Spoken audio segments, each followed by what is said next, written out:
Assalamualaikum. Welcome to the Afia Salam show. And on this show, we will be meeting with different people who are, in their own way, making a positive impact in Pakistan's future, in its life, in its environment.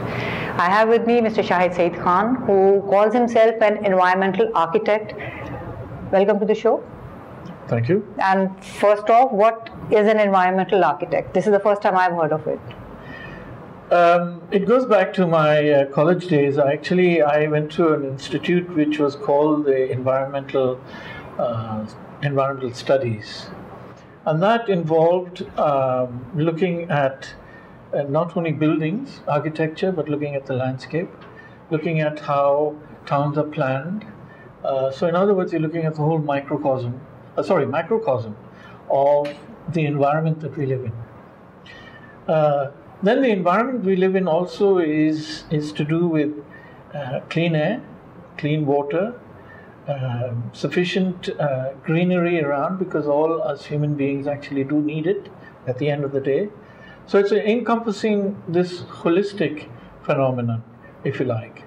And that is how we were trained, and that is what I refer to myself as somebody who looks at the environment as part of the architecture that we have. And the architecture doesn't necessarily mean just buildings, but right. Architecture means quite a lot of other things too. So what actually got you interested in this? Well, because of my training, I suppose. Okay. I wanted to, actually it's funny, I went to an art college to start with, and I did photography, filming and sculpture. Okay. And then I switched on to architecture after that. So really, I've had a wonderful education. Well, only an art college would allow you to do that. Yes, absolutely. So it's not so structured. Yes. So you are the CEO of Indus Earth Trust. So can you tell us a little bit more about that? Well, this organization I've started in the year 2000. And really, it was to do with the fact that, no, let me backtrack.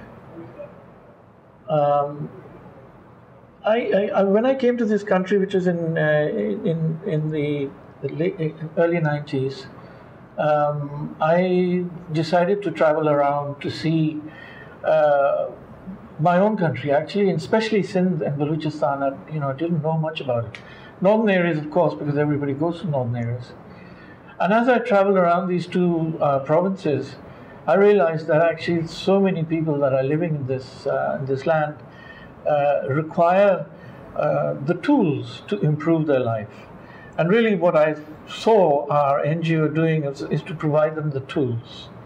The tools meaning that you train them how to do things so that they can provide a self-help program. Okay. And all of the tools is to do with integrated development. Integrated development means that you have a shelter, you have light, you have clean drinking water, you have access to your houses, you have an environment around you that is conducive to a human being.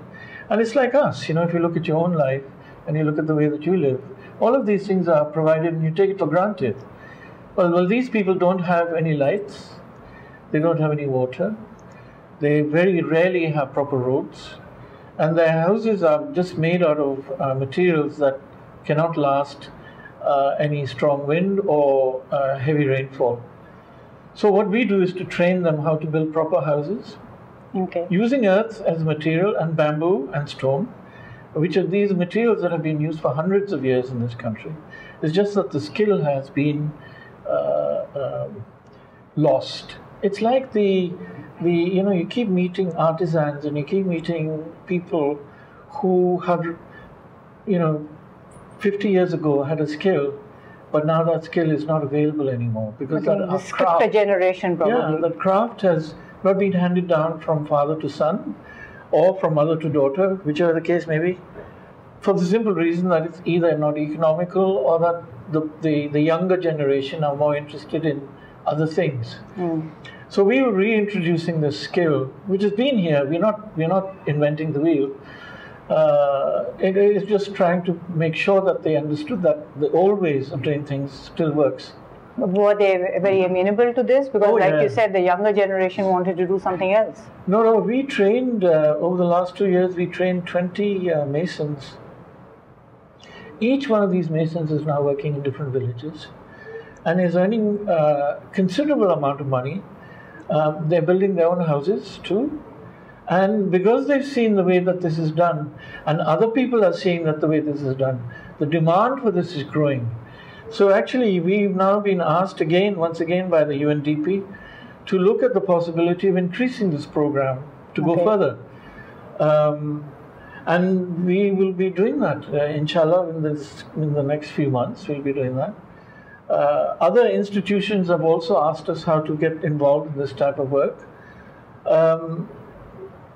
So it's all a question of providing the right tools.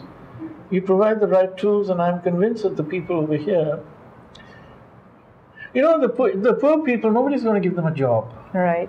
They're going to have to look after themselves, their livelihoods. And one of the programs that we've done, which is livelihood options for the ultra-poor, has proved to be really quite successful in the sense that over the 3-year period, when we started the program, mostly there were 80% women. And the women were chosen because either they'd been widowed or their husbands had been had an accident, they couldn't actually work anymore. So most of these people are now earning 15 to 20,000 rupees a month. So what kind of skills did you teach them? Well, not so much skills as opposed to management. Okay. Like, for argument's sake, some women said, I want a sewing machine. So we gave them the sewing machine. We don't give the money, we buy the product. And then we told her, well, what are you going to do with this? How are you going to sell your product? How are you going to manage that? How are you going to keep your books? In other words, the whole accounting process. Okay. So that is what we taught them how to do. She already knew how to make, stitch clothes and make things. But what she didn't know was the business of it. And we did the same with other things, like a lot of people wanted livestock. So we were very, very important that we had vet on our team, which we had.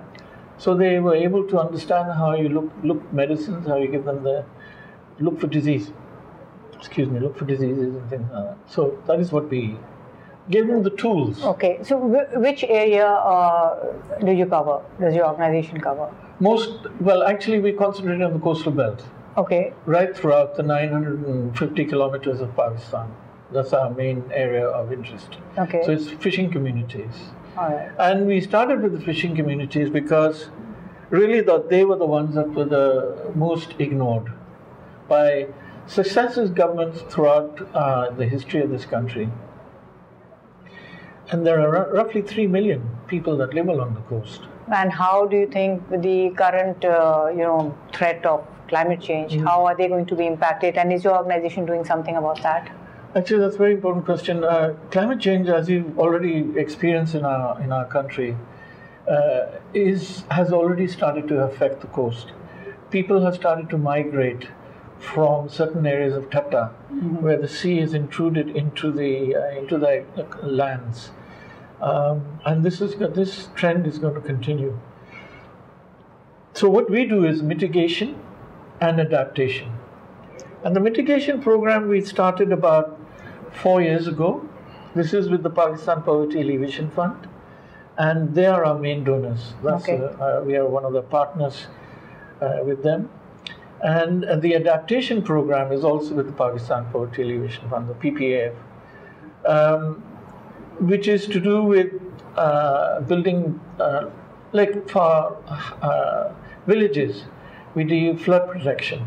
Okay. So we build these walls, which the community themselves build. We just, help and make them understand how this thing is done. Adaptation, we are looking at the whole process of livestock, the way that you will now start to improve your health. So we are providing medicinal plants so that they can look after themselves. So there's a whole list of things that, So this is in the future plans of Indus Earth, or this is what you're doing right now? This is what we're doing right now, but it will continue. This climate change is, in my view, is the biggest challenge we now have, not globally, but also in this part, in our country. And we have to learn to adapt to this, and all of us eventually will. We will have to come to terms with it. So that, as an environmentalist, is that your main message to people? Yes. That you look after the environment. I mean, everybody knows that one of the reasons why the floods have been so severe last year was because there was no ground cover. Pakistan has 2% forest cover when it should have 22%. 10 years ago, it was 6%. So the more you chop the trees down from the northern areas where the water comes, the floods will affect the whole country. And when you look at the devastation and you look at the economics of it, it doesn't make sense. It just doesn't make sense. And that is something that we need to work on and work towards. That we need to do things that make sense, make better economic sense, better social sense and environmental sense for Pakistan. Thank you very much. We'll see you next time.